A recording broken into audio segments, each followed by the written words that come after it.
20 წელია დაკავებული ვარ ტრეინინგების ჩატარებით და ერთ-ერთი თემა, რომელიც ყველა აუდიტორიაში იჩენს თავს და დიდ ინტერესს იწვევს და ერთნაირად აქტუალურია Gen Z თაობისთვის, მილენიალებისთვის და უფროსი თაობების წარმომადგენლებისთვის, არის ფინანსური თავისუფლების მიღწევის საკითხი და თავში მიტრიალებდა ეს თემა და ძალიან გაგვიმართლა, რომ ჩვენი მეგობრები კომპანიიდან Index Wealth Management დაგვიკავშირდნენ და მოკლედ სურვილი გამოთქვეს, რომ ინვესტიციებზე, ფინანსურ თავისუფლებაზე ერთად მოგვემზადებინა გადაცემების სერია YouTube-ზე, ჩვენ YouTube არხზე და მოკლედ ძალიან გაგვიხარდა ეს ამბავი, კარგად დავამუშავეთ თემა და ვიწყებთ ფაქტიურად ამ საქმის, კარგი საქმის, ჩემი აზრით გაკეთებას.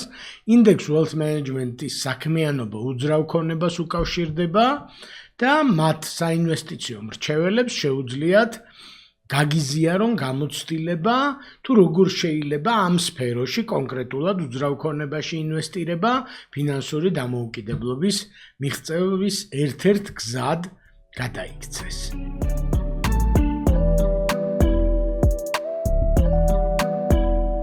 როდესაც ფინანსურ დამოუკიდებლობაზე ან ფინანსურ თავისუფლებაზე ვსაუბრობთ, რაღაცა მეთოდოლოგია გვჭირდება, მოკლედ და მე გთავაზობთ, რომ ამ მეთოდოლოგიად გამოვიყენოთ ჯიმ რონის ფინანსური დამოუკიდებლობის ფილოსოფია.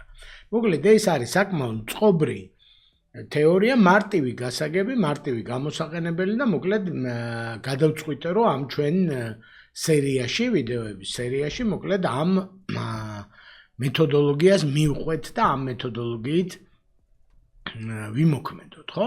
სულ არის რამდენიმე პრინციპი, კონკრეტულად 8 კომპონენტისგან შედგება ჯიმ რონის მეთოდოლოგია და მოდი გავიაროთ ახლა ეს 8 კომპონენტი. პირველი კომპონენტი არის დაისახე კაფიო მიზნები, ანუ ფინანსური მიზნები, smart მიზნები თუ გაგიგიათ, ანუ დროში განსაზღვრული, გაზომვადი, მიღწევადი და ასე შემდეგ. მოკლედ ძალიან მნიშვნელოვანია, რომ მიზნები იყოს დასახული. მიზნები იყოს დასახული დაზოგვის ნაწილში, შემოსავლისა და ხარჯების ნაწილში, კონკრეტული ცვლილებების მიმართულებით, კონკრეტული პროექტების მიმართულებით. მოკლედ ძალიან უნდა დავაკონკრეტოთ. ის რომ ნაკლებს დავხარჯავ და უფრო ჭკვიანად მოიქცევე, არ გამოდგება smart მიზნებად. ხო, ეს არის პირველი კომპონენტი. მეორე კომპონენტი, ესე იგი, ჯიმ რონის მეთოდოლოგიაში არის ფინანსური დისციპლინა და გულისხმობს ფინანსური დისციპლინა ბიუჯეტის დაგეგმვას და 70-30-ის წესი აქვს, ესე იგი, ჯიმ რონის შემოღებული, ანუ 70% თქვენი შემოსავლის უნდა წავიდეს მიმდინარე საჭიროებებზე, 10% უნდა წავიდეს დანაზოგზე, 10% უნდა წავიდეს ინვესტიციებზე და მესამე 10% უნდა წავიდეს ქველმოქმედებაზე. ანუ 70 მიდის ჩემ საჭიროებებზე, 10% ავტომატურად მიდის დანაზოგში, 10% მიდის ინვესტიციებში და 10% ქველმოქმედებაზე. მერე რომ მოუყოჩაღდებით, შეიძლება ეს პროცენტები კიდევ უფრო ოპტიმისტურად გადავანაწილოთ, მაგრამ ყოველ შემთხვევაში საწყის წერტილად აი 70-30-ის ამბავი არის ნაგულისხმევი და როგორც ხედავთ, ესე იგი ქველმოქმედებაც არ არის დავიწყებული, ანუ ის კი არ არის ფინანსური დამოუკიდებლობა, რომ ხელი მოუჭიროთ და არავის არაფერით არ დავეხმაროთ. პირიქით, მაგრამ ესეც უნდა იყოს დაგეგმილი და მიზანმიმართული ქმედების შედეგი. მესამე არის ჩადე ინვესტიცია საკუთარ თავში. ეს ძალიან მნიშვნელოვანია, იმიტომ რომ თქვენი შემოსავალი უნდა გაიზარდოს მარტო დაზოგვით, ჩვენ ვერ გავაკეთებთ ვერაფერს და თქვენი ცოდნა და უნარები თუ არ განვითარდა. აქ შეიძლება იყოს ლაპარაკი ტრეინინგებზე, მაგისტრატურაზე, რაღაცა თქვენი უნარების დახვეწაზე და ასე შემდეგ, თქვენი ცოდნა და უნარებში უნდა წავიდეს ინვესტიცია აუცილებლად, იმიტომ რომ თქვენი შემოსავალი მიბმულია თქვენ პიროვნულ და პროფესიულ ზრდაზე. ეს არის მესამე. მეოთხე პრინციპი ჯიმ რონის არის, რომ გამრავალფეროვნე შემოსავალი.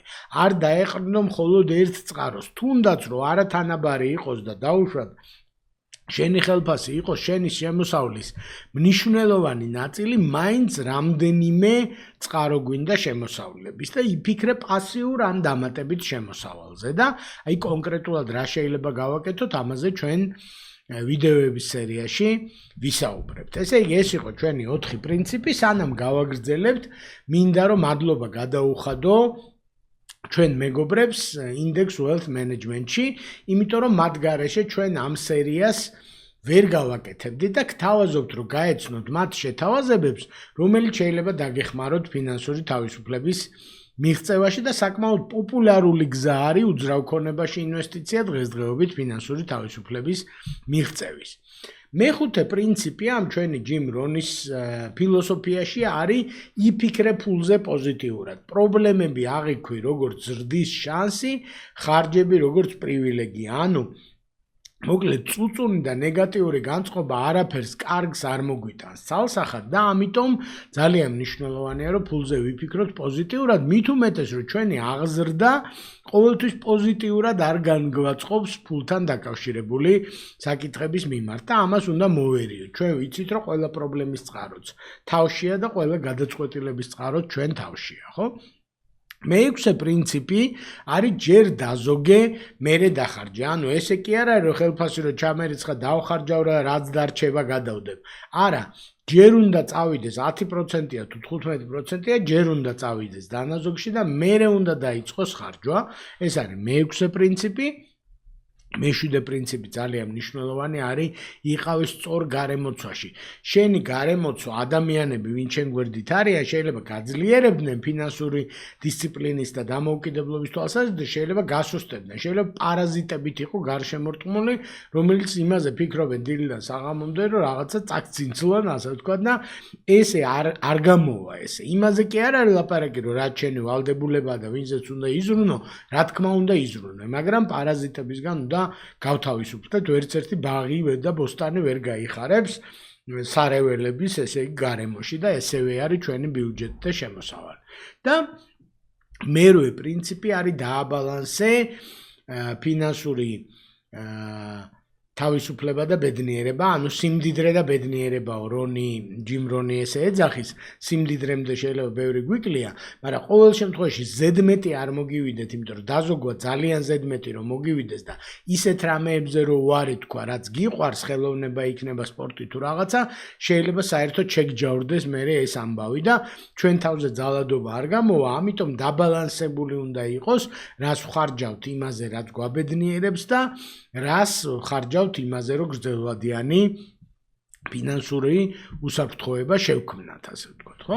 ეხლა პრაქტიკულად რა გავაკეთოთ, რითი დავიწყოთ რა? პირველ რიგში მოგიწოდებთ, რომ გამოიწერეთ ჩვენი არხი, ყოველკვირეულად ვათავსებთ ვიდეოებს, მათ შორის ფინანსური თავისუფლების სერიიდანაც და თქვენ თუ გამომწერი იქნებით, შეგატყობინებთ YouTube-ი ჩვენი ახალი ვიდეოს გამოსვლის შესახებ, ასევე გთხოვთ, რომ თქვენი გამოცდილება და შეკითხვები გაგვიზიაროთ კომენტარებში, იმიტომ რომ დაგვეხმარებით, რომ უკეთესი გავხადოთ ჩვენი ვიდეოები. და ასევე შეგახსენებთ, რომ ამ სერიაში, ფინანსური დამოუკიდებლობის სერიაში 8 ეპიზოდი მზადდება და ამ ლინკის აღწერაში არის ამ ვიდეოს აღწერაში არის ლინკი პლეილისტზე, სადაც ყველა ვიდეოს ნახავთ. ეხლა პირველი ნაბიჯები რა შეიძლება იყოს? ამ 8 პრინციპიდან აირჩიე, რომელი პრინციპების დანერგვა არის რეალური ხვალიდან, ოღონდ სექტემბრიდან და მომავალი წლიდან კი არა, ხვალიდან რისი გაკეთება შეგიძლია რომ დაიწყო, ხო? არ დაისახო დაზოგვის ძალიან ამბიციური მიზნები, პატარა მიზნებით დავიწყოთ და მერე თანდათან გავზარდოთ, ეს არის სწორი გზა.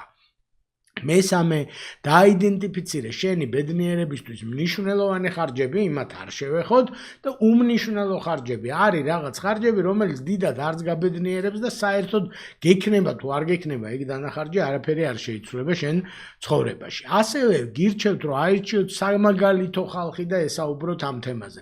ვინც თქვენი აზრით არის მოწესრიგებული ამ გაგებით და შეიძლება მათგან რაღაცა ისწავლოთ. განათლდით ფინანსური დამოუკიდებლობის კუთხით. ვიდეოებს უყურებთ, ეხლა ამ ვიდეოს რო უყურებთ, კარგია, წაიკითხეთ AI ბოტებს, ChatGPT-ს და რაღაცებს, კითხეთ ამ თემაზე რა შეიძლება გააკეთოთ, ხო?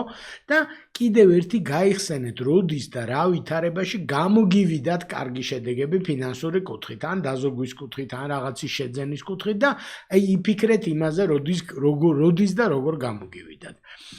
ეს არის ამ ვიდეოში რაც მინდოდა მეთქვა, მადლობა ყურადღებისთვის და მადლობა ჩვენ მეგობრებს Index Wealth Management-იდან, რომ საშუალება მოგცეს ეს ვიდეო გაგვეკეთებინა. ესე იგი, ბატა, მადლობით დავიწყებ. რომ დაგვთანხმდი და კარგ საქმეში იღებ მონაწილეობას, ჩვენ გვაქვს მისია, რომ მაყურებლებს რჩევები მივცეთ, გავაძლიეროთ მათი უნარები, ცოდნა, იდეები გაუჩინოთ ფინანსური დამოუკიდებლობის და ფინანსური თავისუფლების კუთხით და მოკლედ კანდიდატებზე რომ ვფიქრობდით, ვისთვის გვეკითხა ჭკუა, მოკლედ შენ ძალიან ბევრი მუხლით ამოხვედი და ამ წარდგენაში ვიტყვი რომ ბანკირი შენახარ, დაზღვევაში გამოცდილება შენაგაკ, რამდენიმე კომპანია დასტარტავებული შენაგაკ, ეკონომიკა შენასწავლეთი და მოკლედ შენახარ ის კაცი, ვისაც უნდა ვკითხოთ მე მგონი ამ თემაზე და მოკლედ პირველი შეკითხვა დავიწყოთ შემოსავლის და ხარჯების დაბალანსებით. ანუ ჯერ შევხედოთ ესე რომ რაც არის შემოსავალი ის არის, რაც არის ხარჯები ის არის და ადამიანი გეკითხება რომ რამეს თუ მირჩევ, ჩემი შემოსავალი და ხარჯები როგორ დავაბალანსო. შემოსავალიც ვიცი და ყველას გვესმის რაც არის. ხარჯები მით უმეტეს ცნობილია რაც არის, მაგრამ დაბალანსება ჩემთვის ცოტა უცხო და აქ გავჩერდები, იმიტომ რომ შემოსავლებს და ხარჯებს ჩემი აზრით bis დროს დაბალანსება ამოცანად არ უნდა იქცეს. ოკეი. ცნობილია რომ მაქსიმიზაცია შემოსავლების და ადეკვატური საკმარისობის პრინციპით ხარჯების, ხო? ოკეი. და ალბათ ყველაზე ესე ვთქვათ პარამეტრული და გრანულირებული იქნება, როცა ვიტყვით რა სახის, რა რეგულარობის და რეგულარობა სტაბილურობასთანაც შემოსავლებზე გვაქვს საუბარი და მეორეს მხრივ ისევ რა სახის, რა რეგულარობის, რამდენად მდგრად ხარჯებზე გვაქვს საუბარი. ამოცანა უნდა ჩამოყალიბდეს თავიდანვე და მე ხასიათში თუ გადაუვა კარგია ახალგაზრდებს მithumetes, სადაც საუბარი იქნება საკმარის ხარჯების ნაწილზე, დაახლოებით ისეთი ხელფასი უნდა იყოს კაციო, ხო? დაახლოებით. ხელფასი ამ შემთხვევაში პირობითია, შემოსავალს უნდა იყოს კაცი, ხო? და მეორეს ცოტა მეტი ამბიციით, რა თქმა უნდა, ეს თქვამი ისეთია. და მეორეს მხრივ შემოსავლების მაქსიმიზაცია. მაგრამ აქ არ მთავრდება, ეს არის მთავარი.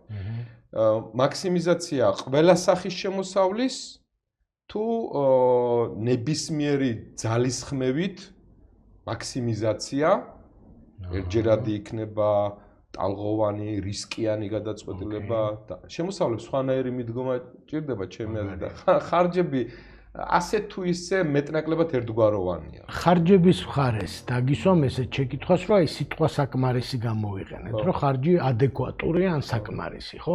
აი ეგ სად გადის? იმიტომ რომ მაგალითად ესე იგი დამლაგებელი iPhone-ით, სტუდენტი, ძვირიანი მანქანით, აი მან რა მეთოდურად როგორ შეიძლება ვთქვათ, რომ აი შენი შემოსავლის შესაბამისი ხარჯები გაქვს თუ შენი ლაიფსტაილის, აი ეგ როგორ არის? ძალიან ინდივიდუალურია ეგ ხო, ადამიანის ხასიათს და ბუნებას გააჩნია. ძალიან ისე ვთქვათ, დიამეტრალურად განსხვავებული რაღაცა რო ვთქვათ, მაგალითად ადამიანის ცხოვრების ინტერესი რეალობაშიც გამიგია ვიღაცები, არის რომ კოსმოსში გაფრინდეს, აი ტურიზმი უკვე დაწყებულიც არის კოსმოსური ტურიზმი, ნებისმიერ ფასად შეხედოს დედამიწას და მე იქნება მშვიდ. ანუ იმდენი შემოსავლები, ანუ ეს ხარჯი გაწიოს, ხო? ეს ძალიან ისეთი რო ვიყოთ. და არის მეორე კატეგორია არა, ანუ მეორე მხრივ ის რომ ეს არ არის მისთვის ძალიან პრიორიტეტული, ან საერთოდ არ არის პრიორიტეტულია თქვა ოჯახის, განათლების, ბავშვების თემა, საცხოვრებელი, კეთილმოწყობისა და ასე ვთქვათ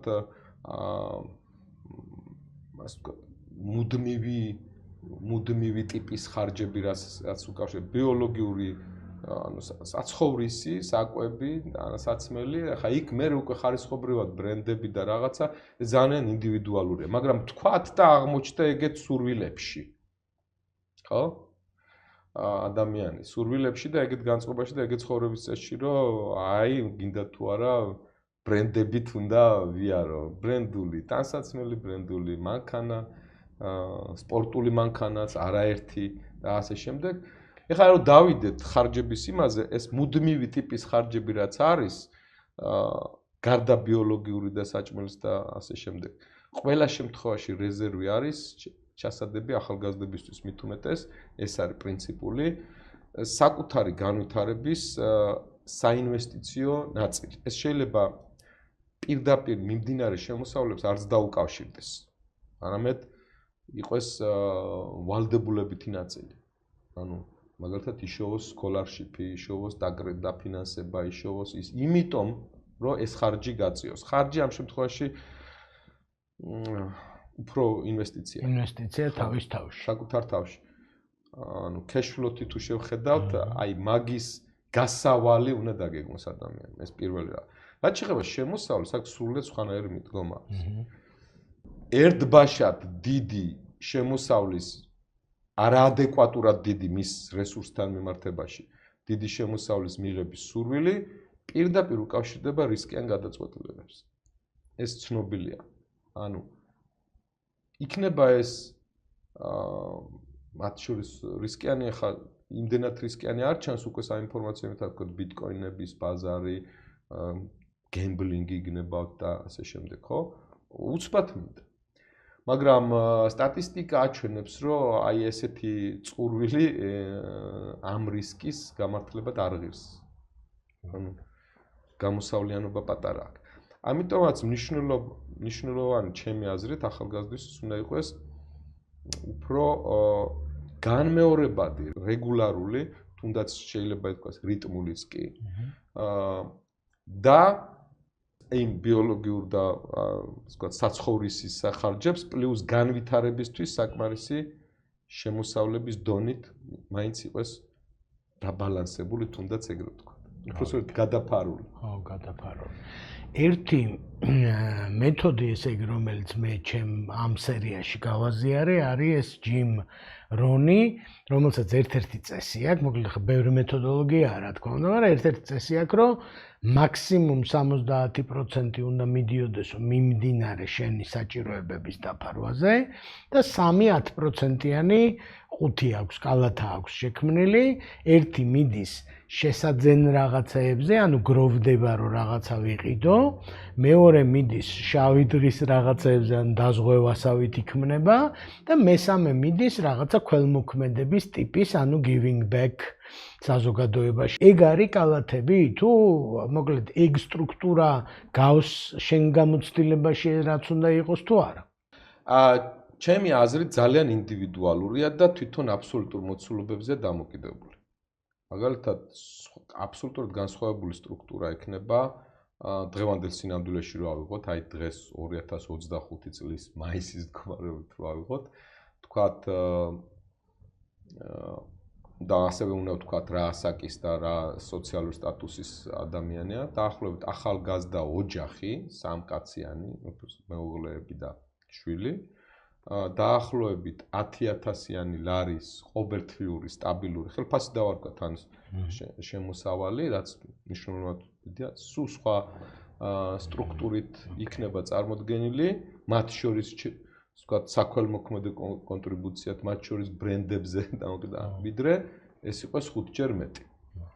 ამიტომ ჩემი აზრით ამ კალათებს პირობითი ის აქვს და უფრო ფინანსური დისციპლინის ნაწილია.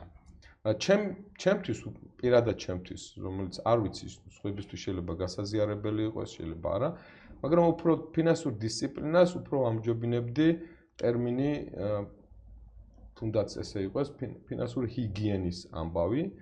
ჰიგიენაში უფრო გულისხმობ, რომ სად გადის წითელი ხაზები, რა ტიპის არ დახარჯვაზეა საუბარი, არ ხარჯვაზე, ან თუნდაც რა ტიპის არ ინვესტიციაზე, რა ტიპის შემოსავლებსაც წითელი ხაზები აქვს, რა ტიპის შემოსავლებზე უნდა თქვა უარი, რა სახეობის, როგორი ვოლატილობის შემოსავლებზე და აი ამის მერე, იცი რა, ჩემი აზრით ძალიან გამოკრისტალდება ხოლმე თუნდაც ეს 10, 70, 30 და ასე შემდეგ.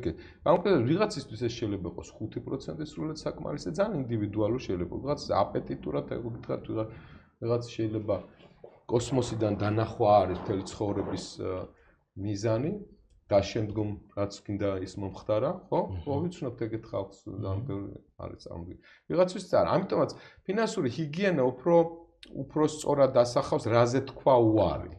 და ამის მერე ის 10000 იქნება ყოველთვიური თუ 15000 უკვე ძალიან კარგად გამოკრისტალდება რა იქ. ამბობენ და სტატისტიკურადაც როცა ფინანსური განათლების ნაწილში მომისმენია და იქაც არგუმენტები მომისმენია, მათ შორის აკადემიური წრეებშიც და პრაქტიკოსებისგანაც. არის რომ უმჯობესია დაიწყო პირველით. ანუ როცა საკუთარ თავს უსვავ ამოცანას, რომ დინამიკაში გაუმჯობესება არის ის, როდესაც იგივე შემოსავალი, იმიტომ რომ იმისთვის მიღწეული გაქვს. შეძლო ნაკლები რესურსით, ვთქვათ 100-ით კი აღარ უკვე 120, არამედ 80-ით. და ამერე წრეზე იარო. ამერე წახვიდე იმაზე, იმიტომ რომ არის რომ მიდგომა არის ძალიან მარტივი ბევრისთვის, რომ მეტი რესურსი უნდა დავხარჯო, მე თანამშრომლებიც ითხოვენ შიგნითაც კომპანიებშიც ისედაც, მეტი რესურსი მინდა რომ მეტად გავაფართო. ეს ყველა შეუძლია. ხო? ამოცანა დგას ეგეთი, იგივე რესურსით მეტი შემოსავალი შეგიძლია, თუ არა მიიღო, ან იგივე შემოსავალი ნაკლები რესურსით მიიღო. ორივე ეს შემოსაზღვრული იძლევა ფართო ასპარეზს. შედეგი მაინც რაც არ მიგიღწევია, ზოგს გონია რომ უტოპიურია, ან ვერ მიღწევადია.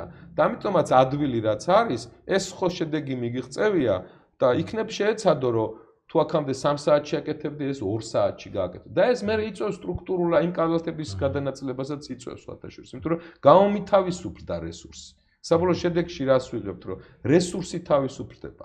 და რესურსი არის არანორმალური, ყველაზე დიდი დროითი რესურსი, იმიტომ რომ სიცოცხლის ხანგრძლივობა რეალურად შეზღუდულია და სიცოცხლის ხანგრძლივობის პატარა ელემენტია დროითი რესურსი, ხო?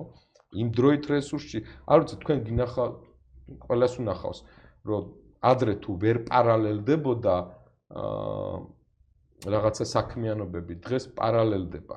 ერთადერთი ძილის დროს ვერ პარალელდება რაღაც, ხო? თორე თქვათ მგზავრობა და ჭამა და ამავე დროს მგზავრობის პროცესში თქვათ განათლების მიღება და სწავლა და ან კინოს ყურება და რაღაცები პარალელდება. ეს ნიშნავს რაღაცა ეფექტურ, მაგრამ სადაც ბიოლოგია ერთვება, იქ ცოტა რთულია. ამიტომაც თუ ასე შეხედავ და მე ეს პირველი გვახსოვს რომ ფინანსური ჰიგიენის ელემენტებია, მე ესეთი მოძრაობა სკალაზე, მაშინ ჩემი აზრით ნებისმიერი მიდგომა და გადაწყვეტილების გაკეთებას ფინანსური ინვესტიციების კუთხითაც ხდება გართობაც და შედეგიანიც, ორივე.